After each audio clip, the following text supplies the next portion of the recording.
Yo. Oh y'all, Mr. Cloud. Hey man, don't mind the background. You see my smoking tray. You see a random ass sock. Like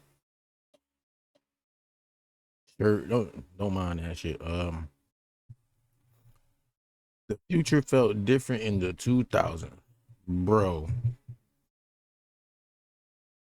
Back then, that was the real world, bro. That was the real world.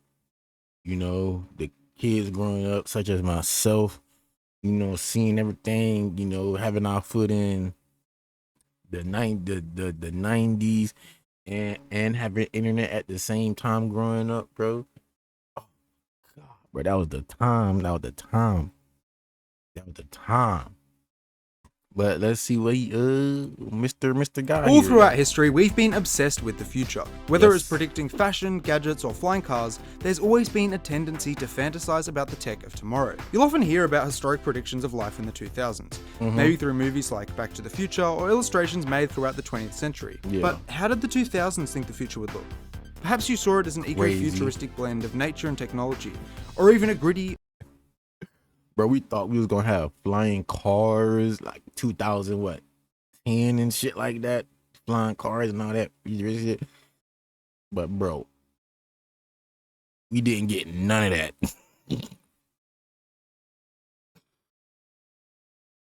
24 years later, and we just got nothing but stupid ass shit, chaos,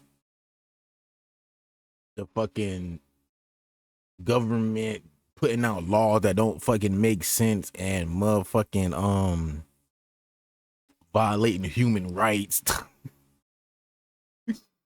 We got states trying to be their own fucking country.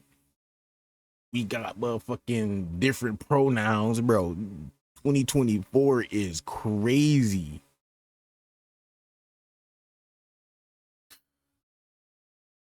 urban dystopia. Regardless, as we take a deep dive into the media, design, and products of the 2000s, we'll attempt to capture this vision in all of its chaotic but futuristic glory.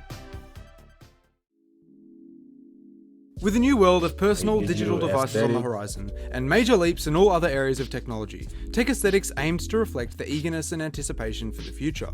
While certainly not the only style, many of these early UI designs fall under what is now largely known as Frutiger Aero.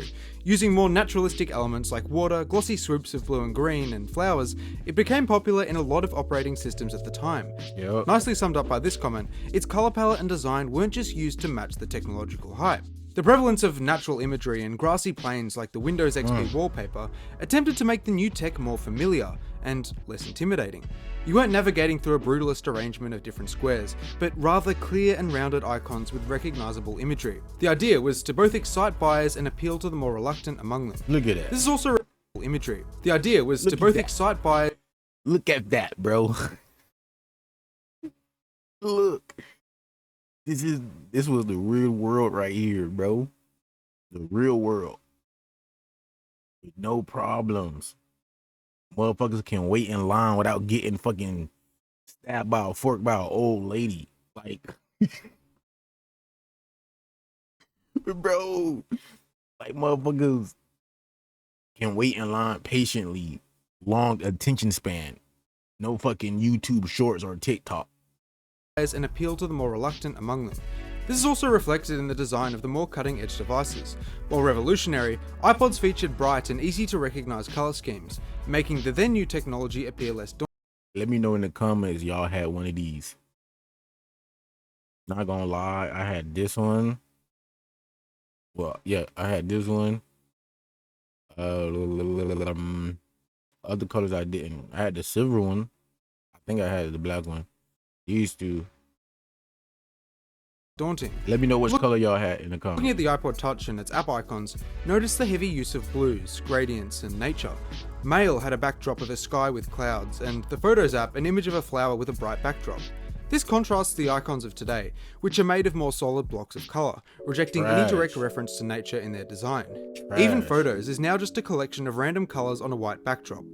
We can see this in the original YouTube icon as well, where, being a TV, it was designed to explicitly and clearly state the purpose of the app, even for people that might not have known what YouTube was yet. In most of these cases, this aesthetic aimed to convey the function of apps through their relation to the real world. This made sense as they didn't yet have an established digital... You heard what he said? The real world.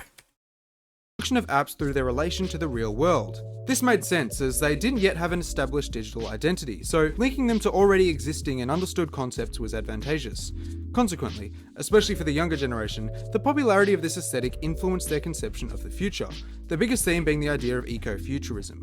While not only appearing friendly and accessible, Frutiger Era's fusion of nature and all new technology showed a world just over the horizon where environments and development would harmoniously exist. In a period of intense technological development, nature was still being featured as an integral part of digital landscapes and UI, every step of the way. This is why Frutiger Era is so nostalgic today for people who grew up in the 2000s. For them, it wasn't simply another tech gimmick done to appeal to trepidatious older consumers. Rather, it was an exciting glimpse into the future, a future they weren't old enough to fully engage with, but knew looked exciting.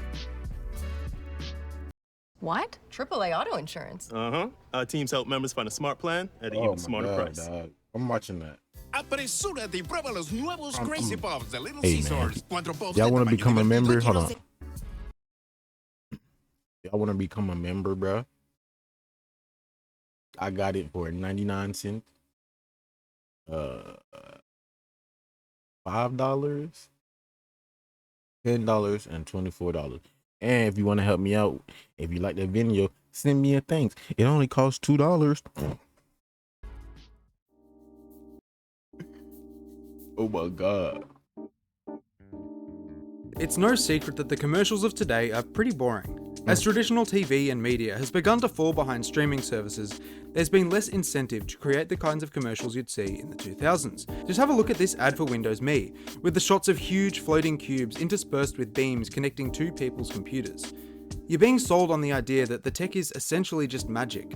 Compare this to more recent ads in which operating systems are shown to be much more grounded, advertised based on their functions more than the excitement behind them. Obviously, this isn't a bad thing. It just highlights how people's Look at attitudes towards Look at that big TV. Look at that big TV, bro.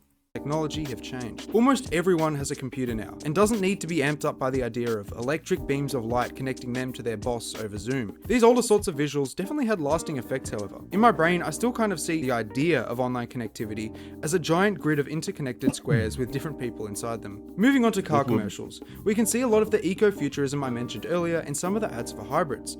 This Toyota commercial, for example, shows a kind of surreal utopia where tech is flawlessly integrated with cars, nature, and birds for some reason. Anyway, Ford's 2010 hybrid commercial shares some of these same themes, with the leaves emerging from the dash and being expelled from the car. The main point here is that a lot of big companies were painting the idea that we were inevitably and rapidly headed towards some sort of weird, hyper-sustainable landscape. Where a modern ad would show the cars in some dense, inner-city environment, they would often opt for more futuristic backdrops showing an idealistic and futuristic landscape. Of course, this wasn't just hybrid cars and UI. Even credit cards leaned into this aesthetic for advertising. They'd show you their new piece of tech and quickly flash over to a grassy landscape with butterflies or something, giving the idea that it was fresh and innovative, but not to the extent that it was intimidating, inaccessible, or a threat to the status quo. Some of these old commercials were so memorable that people still think about them to this day. Have a look at any compilation and you'll find comments just like this. Obviously, working as intended, a lot of people were comforted by the future that our technology was racing to match.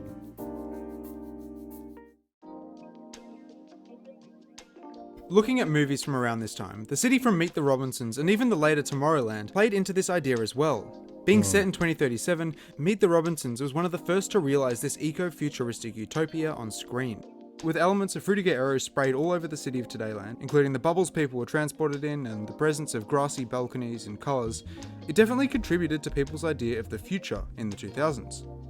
Tomorrowland shows this again, with buildings that have nature as a core element of their design, despite having gravity-defying twists in their walkways and even jetpacks. A lot of this reminds me of Breathing Houses. the use of plants as functional ventilation, and a bunch of other architectural concept art I saw spring up about a decade ago. Now, not every piece of media made use of this optimistic aesthetic to appeal to consumers. Some futuristic conceptions and predictions were the exact opposite, often highlighting the worst possible consequences of such rapid innovation. Being set in 2199, The Matrix is the best example of this. Showing a world run entirely by machines, a lot of its success came from the fact that people were, and still increasingly are, terrified of this possibility. The idea that our own creations could eventually enslave us was a captivating premise, especially at a time when we were being sold on technological optimism and idealism. WALL-E explores a similar future, showing a dystopia where humans have destroyed nature in their race to serve themselves. Constantly plugged into devices and floating several light years away from the Earth, it offers a stark contrast to the alternative, and much more appealing vision of the future shown in the 2000s. Overall, growing up, I felt like we were headed towards one of two things. It was either going to be this unnaturally green, advanced society that kind of smelled like hand soap, or some dark dystopia where we've lost control of either ourselves or the machines. Moving to the current day, I'm still not sure which of those is more likely, and how close they'll end up being when compared to predictions from the past, or even the weird accuracy of The Simpsons. I do know for sure that I miss a lot of these old UI designs. While some of them definitely went overboard, For real, bro. Most of these art designs, bro, is boring as fuck. say that I don't prefer the fresher feel they gave to simple actions like scrolling or browsing. The future depicted in the 2000s, particularly influenced by Fruitiger Aero, was definitely unique, and I can understand its recent rise in popularity, as more and more people remember the designs and media they were familiar with in the past. Part of me hopes modern aesthetics will venture back into some of these more unorthodox styles to spice things up, even if they weren't everyone's cup of tea. But let me know what you guys think.